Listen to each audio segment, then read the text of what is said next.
So this is a story I wrote called "The Nervous Man," and I've been doing videos of it for a class. My uncle passed away. It's already over 20 years ago, but for some reason, when he died, I had the video recorder, the tape recorder in my head. I remember every detail for some reason, and I wasn't really particularly close to him. I was more close to my aunt Violet, his wife, my mother's sister. And so I had it all in my head sometime for about 8 years. And then in school, I had to write a personal essay. And I thought of that. And I wrote this essay called The Nervous Man. The Nervous Man's a joke because he was like this really mild mannered Orthodox Jewish lawyer, but he was hard of hearing. So he'd yell a lot and he acted kind of nervous. He would overreact.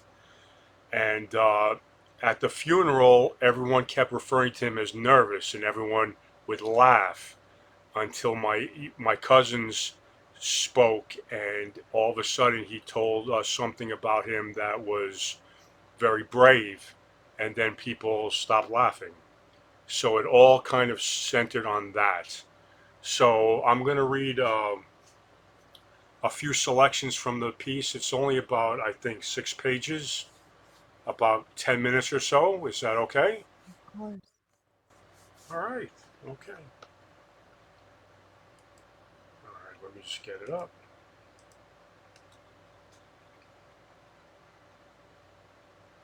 I pictured the scene unfolding in my head. You, Uncle Jonah, the nervous man, walking to pick up your children. You see your son in danger. That split second realization followed by panic. You scream as you accelerate full speed towards the pool, tie over your shoulder. You don't notice your yarmulke falling as you rip your jacket off mid stride and in one fluid motion dive in. You reach Philip, snatch him up from the bottom, and hoist him onto the deck. Perform CPR and save his life. All the while, the stunned lifeguard looks on. 30 seconds. As my cousins cried, I felt myself crying too for you, the man I thought I knew, but now realized I didn't know at all. We reached the mouth of the grave, which had already been dug out. The cemetery workers lowered the coffin into the ground. I stood back. I was too afraid to go near it.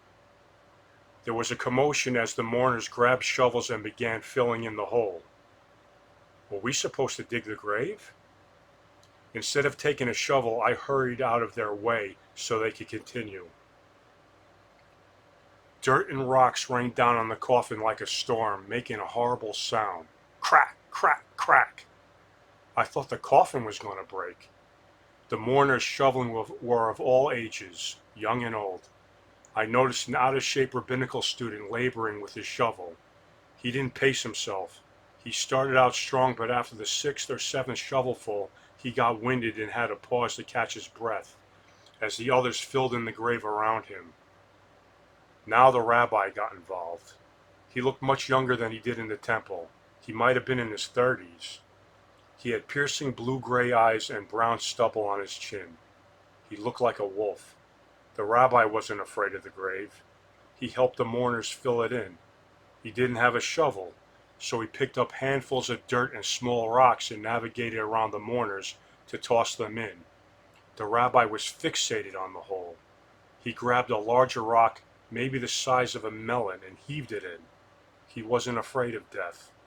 He grabbed another large rock and went to throw it in, but he miscalculated and slipped.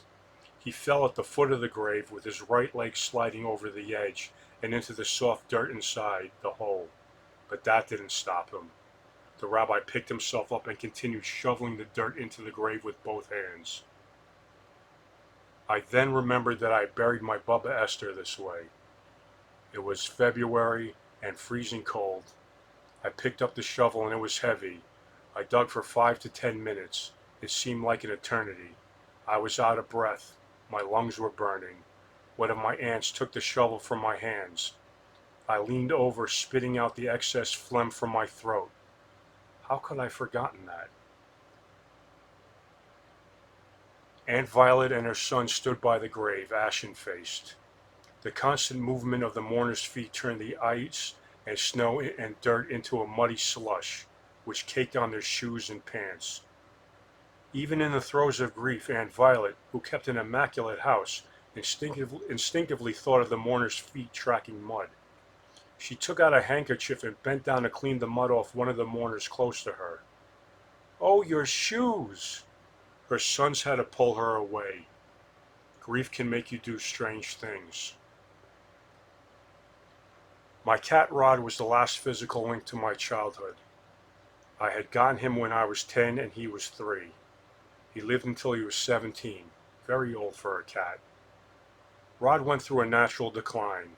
He couldn't run around as much. He moved slower, spending more time sleeping and lying down. Then he couldn't jump anymore. He had difficulty going to the bathroom. He couldn't sleep in his favorite chair, which happened to be my computer chair. I felt bad, so I made him a little staircase out of boxes so he could climb up and sleep there. Walking became harder. Our kitchen was at the end of the hallway. It became too far a distance for him to walk. He would collapse halfway down, gasping for breath with his mouth open. I would put his food and water right where he was sleeping so he didn't have to move very far. He would lift his head out of his basket and lean over to eat or drink and then go back to lying down. Then he took a turn for the worse. He wouldn't eat or drink. He wouldn't go to the bathroom. He would just lay in his basket or on my mother's low couch, lifeless. My mother had enough. If he doesn't get better by the weekend, we're going to have to put him to sleep. That wasn't going to happen. He was going to get better. I couldn't think of anything else. I brought his basket into my room and carried him in. I put him gently in it and sat on the floor beside him. He didn't move. There was a vacant look in his eyes. I pet him. He didn't purr. I grabbed a fingerful of fur and flesh and twisted it hard, waiting for him to meow, but he didn't make a sound. I stayed with him on the floor for a while, then I climbed into bed and went to sleep.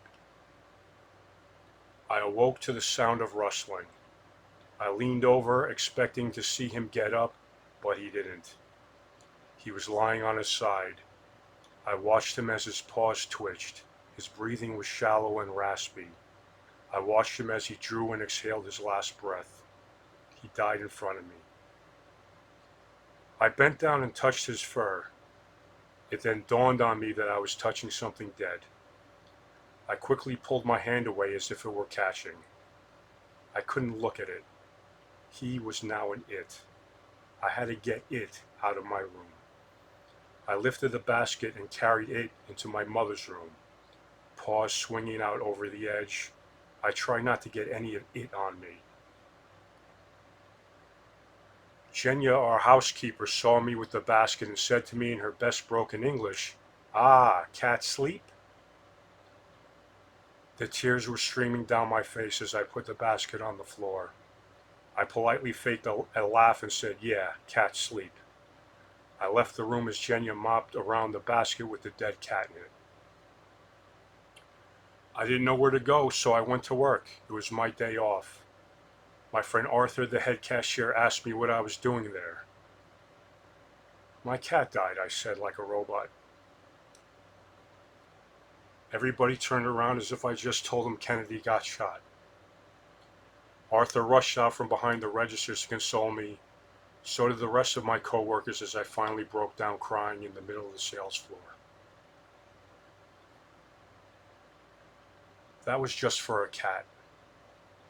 What happens when a man dies? How did Aunt Violet find out that Uncle Jonah died? Did they go to sleep like they did every night for 40 years and Uncle Jonah never woke up? Was he cold to her touch? Was she afraid? Did she pull her hand away?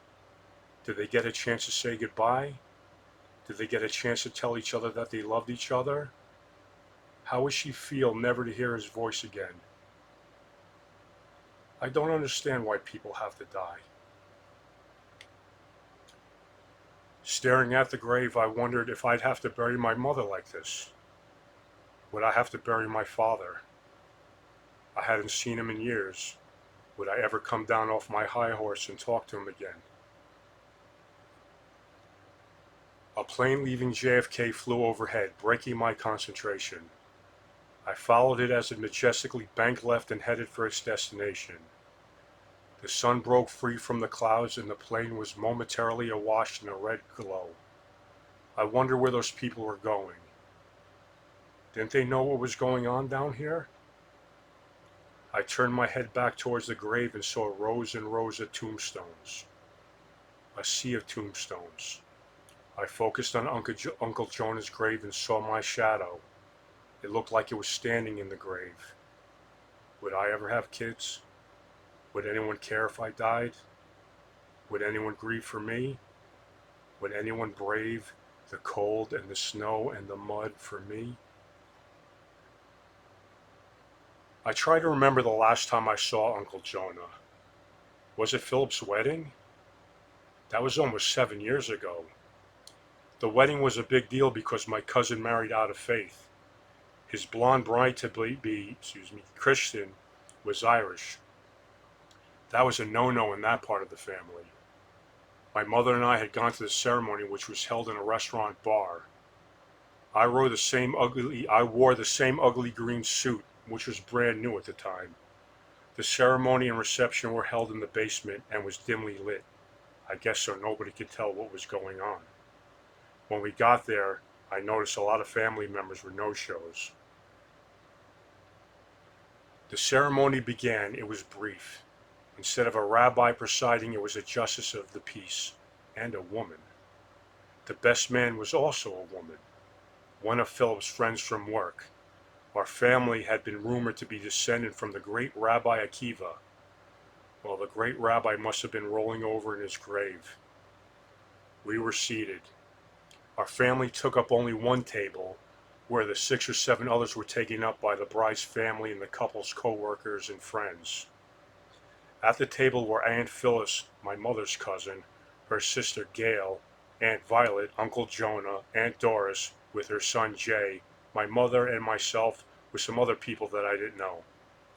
My cousin Jay left to sit at another table with all the eligible shiksas, whereas I, the 6'4", 30-year-old baby, had to sit with the grown-ups.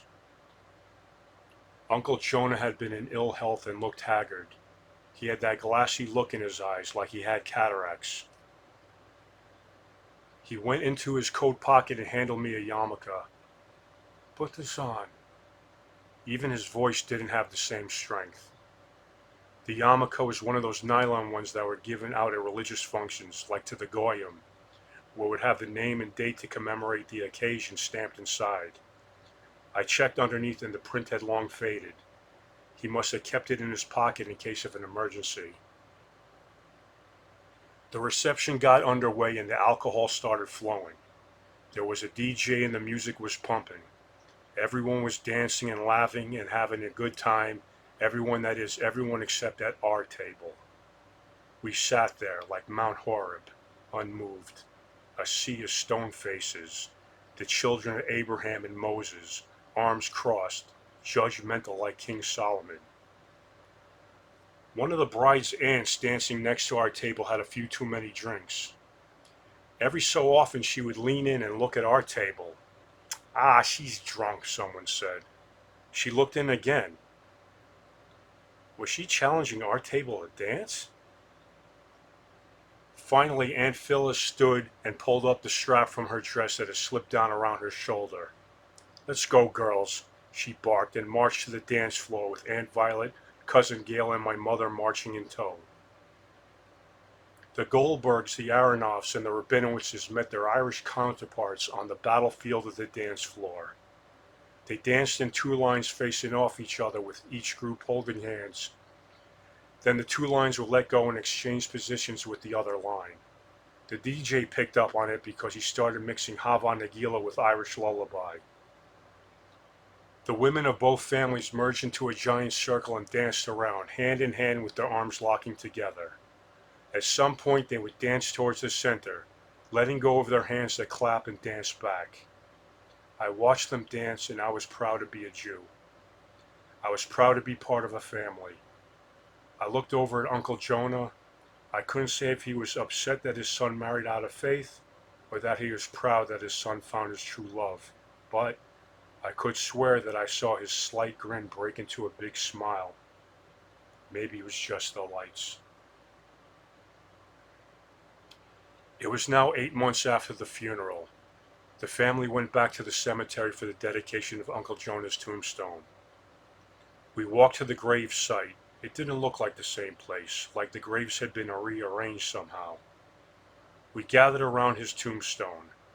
It was unseasonably warm and It was an unseasonably warm and beautiful November day. There was a lavish green throughout the cemetery, in the trees, on the ground. It contrasted with the dull green in my ugly suit. There were bees buzzing all around. So much life I breathed it in. Aunt Violet read the dedication to her love of 40 years. I realized that my Uncle Jonah was a lover, a friend, a husband, a father, a grandfather, and no, not a nervous man. After all this time, I finally saw my Uncle Jonah in color. Uncle Jonah, shalom.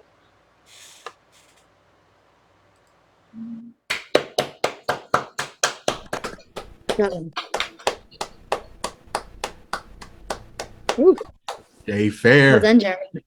It's amazing. Such an emotional journey.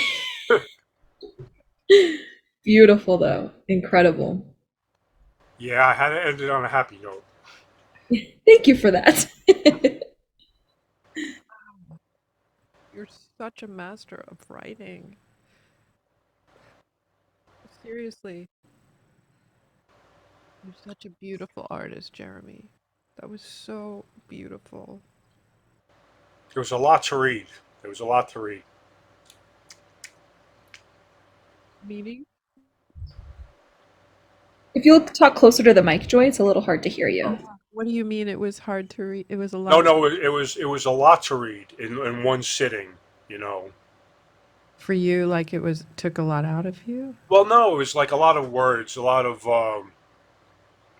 because I've broken it down into parts and I've read the parts on the videos, but yeah, it was a little much, because I For felt who? like Wasn't no, my no, no, from my tongue. I was like my tongue was going fat again. I wasn't sure if you were like trying to crawl into room A and say like it was Oh too no. um yeah, I think you better get your tongue doing some push-ups because I want to see you out there reading this stuff. Like that is just profoundly beautiful. Donna, did you want to? Oh, actually, I'm sorry, Robert, you're first, and then Donna. Three things come to mind. Number one, every time this man reads, I get two things. One, drawn into the story, and two, inspired to write my own. As you were reading, not only was I drawn into the story, but I thought about two other stories that I want to write about now for my own life. Perfect. So you have inspired me once again, sir. And the other piece is your writing is so good. Like I want to read it. Like I want to emotionally connect to it and read it myself out loud, just to not only for the practice of it, but just like it's good writing that I just want to read aloud and tell the stories. So well done, sir. Well done. Jeremy. Again, everything I'm saying is probably going to echo Robert, but every time you do read something, I definitely get propelled into the story. I was raised Catholic, so having a peek into your Jewish life is really interesting. And you paint a very, very vivid picture for me to understand and to relive these moments. And like Robert, some of these experiences that you have are kind of like, I mean, you explored death in all of these different forms, and I don't know, it kind of made me think about like re-exploring some of the things that I had gone through for my dad when he had passed away. So thank you. Thank you for opening that part of my heart.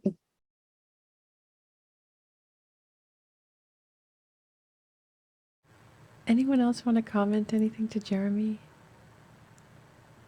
I really love how you went from, one death scene to another and then back. Like it it was just so unique, like the way that you described it all. And then, the emotional journey, like the ups and downs of it. Death is never easy for anybody, but as we celebrate it, as it's not something that's supposed to be hard, but it's still emotional. And your story was it just pulled the emotion out of all of us that is, sometimes can get stuck. But I appreciate it. I love your writing. I love your writing. It just amazes me that you can come up with such great work and then the way that you present it. Kudos. Thank you. All of that, like the way you strung together all of those stories, the way that you had the humanity of all the different emotions, the laughter, the tears, the confusion, the fear, all the visceral aspects of this that you can smell and taste and see and feel everything that was going on in every one of those scenarios. There are a lot of different scenes there, but I felt like I was in every single one of them as a participant and as an emotional participant, and it wasn't trying to be funny or trying to be sad. It was just being honest. And like you covered the concept of life and death, you covered the concept of religion and how silly we all are about such I'm not judging when I say insignificant. I'm looking at it from the point of view of like, let's just love each other and stop letting external things separate us that we do let separate us. Like you touched on so many things in such a short span of time, and it made me think of like a clothing designer, right, who creates these beautiful outfits and then hangs them all in a closet. But like you've stepped into the ability to make these clothes and then wear them on the runway, like, and show people the magnificence of these clothes that you've created. And I think there aren't a lot of writers out there that do that, that consider themselves just writers. But when you speak it and you add your voice and your experience and your beautiful heart, it just comes to life. It's really interesting to just see you step into your evolution.